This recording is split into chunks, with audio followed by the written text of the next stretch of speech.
आपका स्वागत है हमारे YouTube चैनल पर। आज हम कुरुक्षेत्र विश्वविद्यालय में मौजूद हैं। 2024 का इलेक्शन की बात करते हैं। किन मुद्दों को लेकर युवा अपना वोट डालने जा रहे हैं कि 2024 में क्या मुद्दे हैं, किन समस्याओं को लेकर वो वोट करने जा रहे हैं। आइए बात करते हैं कि युवाओं से उनका क्या मुद्दे हैं। नमस्ते भाई। नमस्कार। क्या नाम है आपका? मेरा नाम आदित्य है। जो आज अगर हम 2024 के वैश्विक मुद्दों को लेकर देखें, भारत के किस प्रकार से प्रोग्रेस करें कि हमारी एजुकेशन अच्छी हो और स्किल युक्त एजुकेशन पे हम बात करेंगे और हमें जो रोज़गार प्रदान करें, क्योंकि आज के समय में सबसे बड़ी चुनौती युवाओं को रोज़गार को लेकर के महसूस होती है। क्योंकि शिक्षा तो मिल जाती है, स्किल भी हो जाता है, लेकिन युवाओं को रोज़गार नहीं है। और जो अगर भारत का युवा अगर वोट करने जाएगा तो वैश्विक मुद्दे को छोड़ करके अपने हित के मुद्दे, राजनीतिक और राष्ट्र हित में वोट डालेगा, राजनीति से परे होकर के। जी, अभी आप रोजगार की बात कर रहे हैं तो अभी बीजेपी और कांग्रेस दोनों ने अपना मैनिफेस्टो जारी किया था। उसमें आपको किस में युवाओं की बात करते नजर आया? आपने मैनिफेस्टो में कुछ देखा होगा जो युवाओं की बात कर रहे थे। अगर दोनों ने बात तो करी है, लेकिन अगर देखा जाए तो कौशल की बात बीजेपी ने ज़्यादा करी है और रोजगार की बात करी है, कांग्रेस ने भी बात करी है रोजगार देने के लिए। दोनों की में है मैनिफेस्टो में। जो कांग्रेस ने बात की थी कि अभी हम जो इंटर्नशिप करते हैं उसमें बच्चों के लिए रोजगार दिया जाएगा, उसको आप किस तरह देखते हैं? इंटर्नशिप में से रोजगार प्राप्त नहीं होगा, इंटर्नशिप से केवल कौशल प्राप्त हो सकता है, तो उसमें बदलाव करने की आवश्यकता हम महसूस करते हैं। और जो आप कुरुक्षेत्र में आप किसको देख रहे हैं, किस पार्टी को? अभी तो वैसे तो अगर मैं देखा जाए तो बीजेपी जीत रही है यहाँ पे। आप किन मुद्दों को लेकर वोट करने जाएंगे? मेरा मुद्दा आपको मैंने पहले ही जैसे बताया कि रोजगार है और कौशल युक्त शिक्षा हो जो कि देश की प्रगति में योगदान दे सके। इन मुद्दों को लेकर के मैं किन मुद्दों को लेकर वोट डालने जा रही हैं? सर, सबसे पहले तो हमें ये मुद्दा देखना चाहिए जो शिक्षा और रोजगार को प्राथमिकता दे, हमें उसको वोट देनी चाहिए। क्योंकि हम युवा हैं तो हमें सबसे ज़्यादा ज़रूरत है रोज़गार की। अगर बात देखी जाए तो बीजेपी हो या कांग्रेस, जो भी सरकार अच्छी हो या मतलब काम करती हो तो उसके प्रति वोट दी जाए, ना कि जात पात को देखकर वोट दी जाए। आपने बीजेपी के 10 साल का कार्यकाल देखा था कि एक तो केंद्र सरकार और फिर हरियाणा सरकार, दोनों में रोज़गार आपको मिला ही नहीं मिला। सर, रोज़गार देखी जाए तो ना ही मिला, क्योंकि बहुत सारी पोस्ट निकली हैं जिसके प्रति 13-13 लाख बच्चे फॉर्म भरते हैं, लेकिन उनमें से 13,000 बच्चे लगते हैं, तो कहाँ से रोज़गार हुआ? इतना कंपटीशन बढ़ रहा है कि बच्चे 24-24 घंटे लाइब्रेरी में रहते हैं, लेकिन उनका नंबर नहीं बढ़ रहा कहीं पर भी, तो आधे बच्चे इसका डिप्रेशन में भी चले जाते हैं रोज़गार के कारण। तो रोज़गार बहुत जरूरी। आप 24 में बदलाव देखना चाहते हैं? हाँ जी, देखना चाहते हैं। किसको देखना चाहते हैं? सर, बीजेपी ने किया है, बहुत अच्छा काम किया, लेकिन सेंट्रल गवर्नमेंट में तो बीजेपी ठीक है, लेकिन वैसे स्टेट में दीपेंद्र या कांग्रेस की सरकार अच्छी इन है। मुद्दों को लेकर वोट डालने चाहिए। जी, आपका नाम क्या है? मेरा नाम राहुल है और मैं जींद का रहने वाला हूँ। जी, आप हरियाणा की राजनीति को अब खूबी समझते होंगे और आप हरियाणा की राजनीति को किस तरह देखते हैं? किन मुद्दों को लेकर आज जनता वोट डालने जा रही है? आज हरियाणा की जनता बदलाव की ओर जा रही है, जो कि इंडिया गठबंधन के साथ नई नीतियाँ आई हैं और जो कि समाज के अंदर और देश के अंदर नया बदलाव लेके आएंगी। फिर बदलाव, क्या बदलाव चाहते हैं आप? जो वो बीजेपी सरकार किसानों की बात करती है, युवाओं के रोजगार की बात करते हैं, फिर भी आपको बदलाव क्यों चाहिए? किसानों को लेकर तो कोई बात नहीं हुई है बीजेपी सरकार में, MSP तय नहीं की गई है और किसान आंदोलन के दौरान 750 से ऊपर किसानों की मौत हुई है।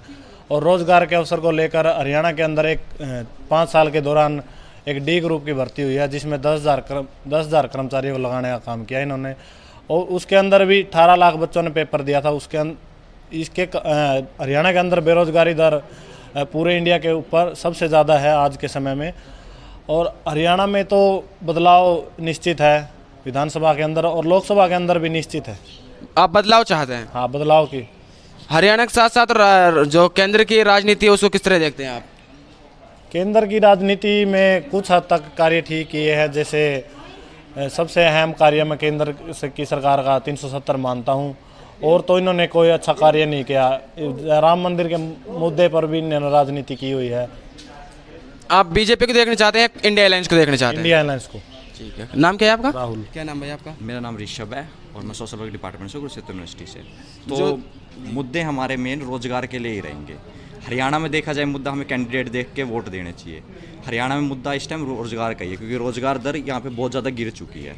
कोई भी आप वैकेंसी देख रहे हैं, कोई भी निकल रहा है, फॉर्म निकल रहा है HSC के द्वारा, तो वहाँ पे हर जगह घपलेबाजी है, हर केसेस को कोर्ट में चुनौती दी जा रही है। तो हरियाणा के पर्सपेक्टिव से मैं कहूँगा यहाँ पे सीट को आपको कांग्रेस को वोट देना चाहिए, यहाँ पे मैं ये कहना चाहूँगा।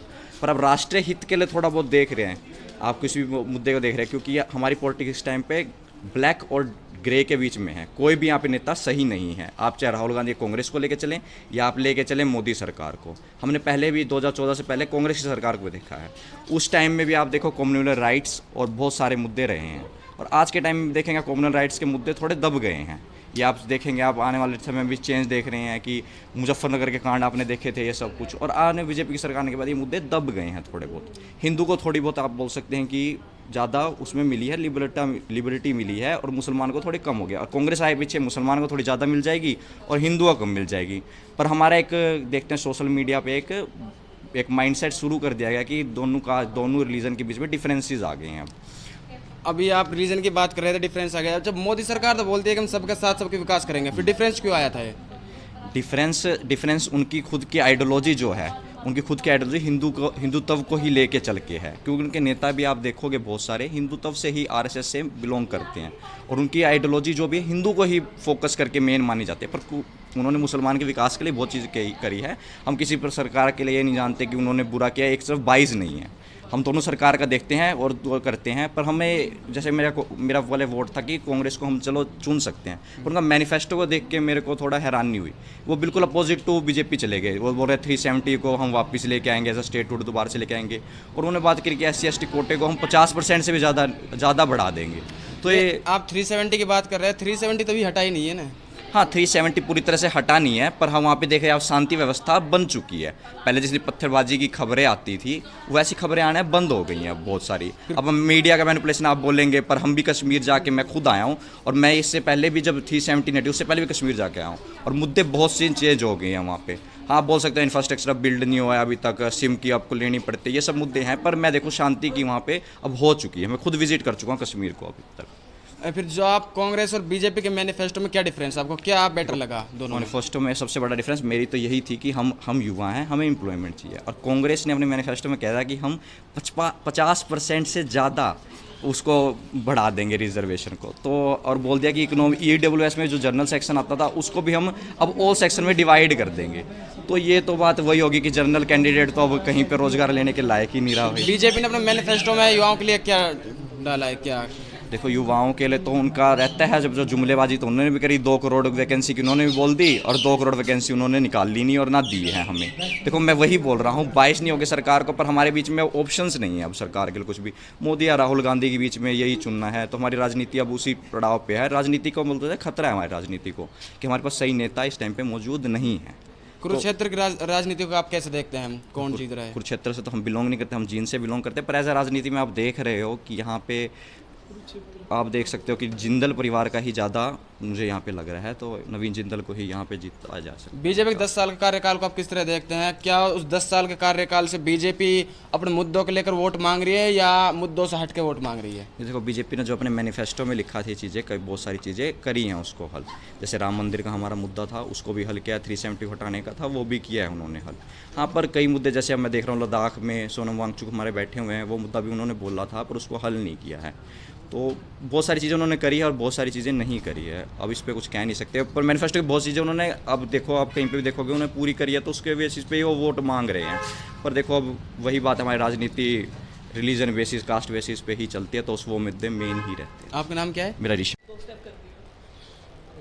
हाँ, मैं मोहम्मद कैफ, कैमरामैन नईम के साथ, department of social work, Kurukshetra university.